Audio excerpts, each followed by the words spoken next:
Alright guys, welcome back. Day 2, part 2. Shaving the Mustang logo off the back bumper of my car. Yesterday we prepped out all the plastic and used our SEM plastic repair to actually fill in the letters. I let it dry overnight. Today I'm going to come back over it. I got some 80 grit here on a DA. I'm going to cut it all down flat, and I'm going to see if I need any more filling with the plastic repair filler. Hopefully I don't, and I can go right over it with the polyester regular body filler. You can see here I started sanding it just to test how it feathered out and to see if it dried up properly so I can sand it. And this actually looks perfect. This is untouched from yesterday here.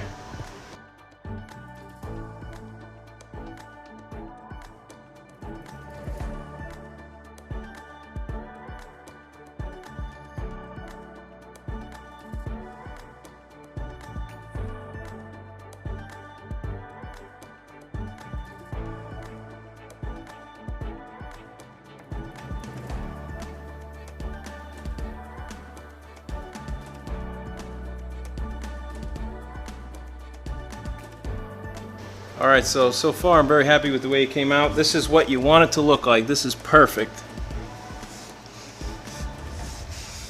Feels kind of smooth. I mean, it's a little fuzzy because it was 80 grit on a plastic bumper, but it's all machine work at this point. Alright guys, new day, new shirt.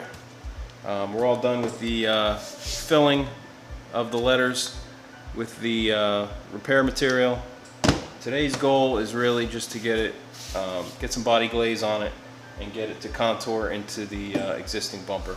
I'd say about 90 to 95% of the filling is already done with the plastic repair resin. So we're going to go over it with hopefully just one coat of the polyester glaze. It's not a regular body filler. It's more of a glaze. It's made for just filling in sand scratches and not really high building. So that's what I'm going to finish it up with. I already hit it. I had a couple chips in the surrounding area, so I hit that up a little bit with some 80 grit, rough it up. Because when I do glaze, I'm just going to take a razor blade and scrape a little bit of glaze in the chips. So all the filling is done, and then I can prep for prime. But as it sits right now, the plastic repair resin is all sanded out and feathered with 80 grit. So I already hit maybe a few inches around it, scuffed up the paint with 80 grit. So when I go to lay that body glaze, I'm going to extend it a little farther into those 80 grit scratches on the paint, and I'm going to give it one tight spread, and hopefully that's enough. I'll sand it, I'll finish it off, and it should be prime ready. So, alright, so the product I'm using to actually do the finishing glaze on the bumper is this stuff. I actually love this stuff. It's USC icing. It's very thin, it's very runny. It's good for finishing off rough bodywork or putting a final glaze on something like this bumper. I put a link in the description below if you want to pick this stuff up. I got it off Amazon. It's about the cheapest you're going to find it. And this stuff goes a long way because you don't use much of it. You use one tight skim coat over your bodywork. So this is, you know, a couple years supply for me. So, all right. So before I start spreading the glaze, I just ran some masking tape. I got some hard body lines on the bumper, and I don't want the finishing glaze to kind of run over that body line into the paint that's not prepped. So a little trick: put some masking tape on all your hard body lines. It contains all your bodywork. So you can spread it on and then just peel off the tape, and you don't have to worry about it running anywhere else. Alright, so before I actually mix up the glaze, I already blew it off. I'm going to wipe it down with the same wax and grease remover in the same way. Use 2 rags, wipe it on, and wipe it off with a clean rag. Alright, so the bumper's ready to go. I'm about to mix up my body filler. A little hack for you. When you're mixing a body filler, try not to do it on regular cardboard. The cardboard tends to kind of absorb the resin out of the filler, and that's not really how it was designed to be used. So, alright, so here's a little hack for you if you mix up filler at home. I have here just an old catalog with some waxy pages in it. I end up mixing on top of here and just use them like tear-offs. When they harden up, just pull the page off and you're good to go. This will last you forever. Alright, so mixing filler. How much hardener do you use to how much actual filler? The ratio is actually, if you think about it, it's a golf ball size ball of filler to a pea of hardener. If you think of that ratio, and when you're mixing your filler, you'll have the right ratio. So here we don't need much. You can see how runny this stuff is. And remember to always knead your hardeners, otherwise they kind of separate on you. You don't want that. That's the ratio right there that you want, filler to hardener. I'm going to mix this together. I'm going to kind of fold the hardener into it until it's one even color. I'm going to try to not stir it, otherwise you get air bubbles in it, and then when you sand it, you got air bubbles in your filler, and you don't want that. So.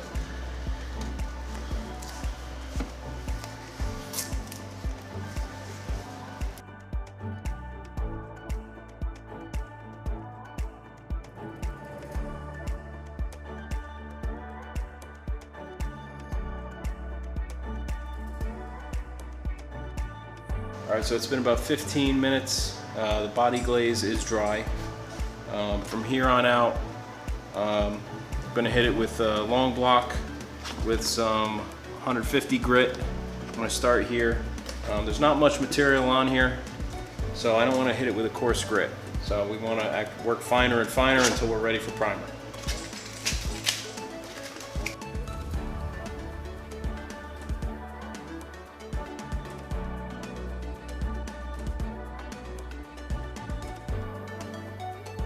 Alright, so I did sand the whole thing out. I did find a little low spot right in this area here.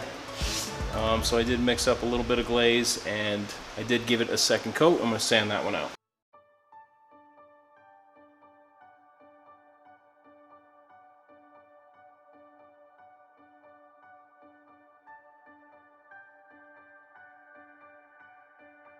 Alright, so we got the body work all done on the back bumper. Feels good, feels smooth.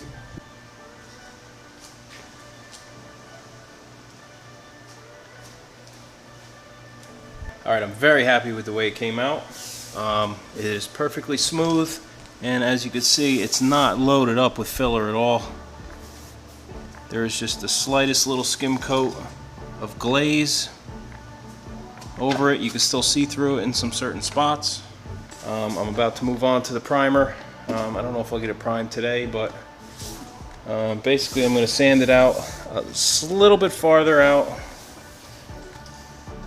Maybe around here with 320 grit, just so when you prime it, the overspray of the primer will actually stick to the bumper. So I'm going to hit that now, and we'll see if I get some primer on this today. I'm not sure. It's kind of late in the day already, but either way, we're making progress.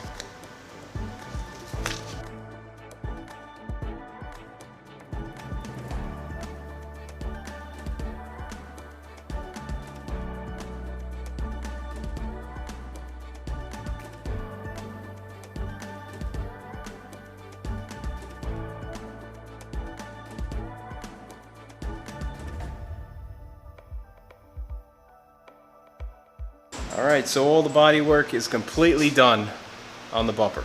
I finished this off with 220.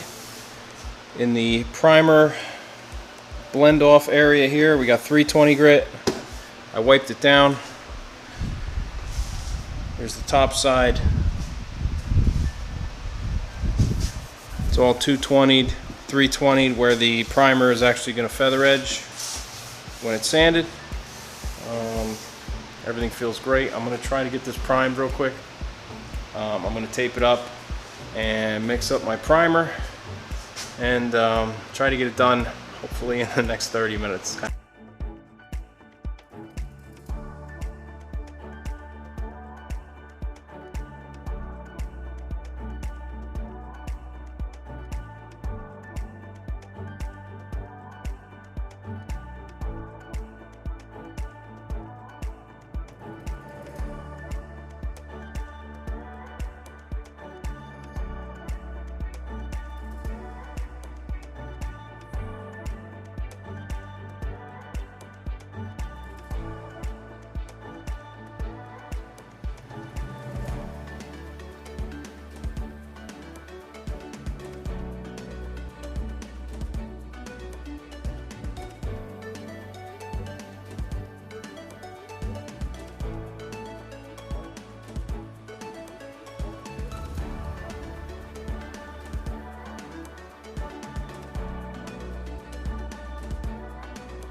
Alright, here it is. It's all done. It's all primed up.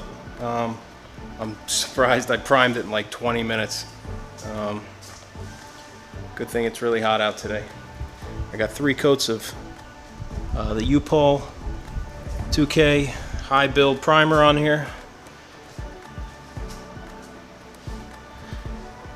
The last coat just flashed off, and you can see there's plenty of material on there. It wasn't overloaded with material because honestly it doesn't need it. I mean, the bodywork is straight.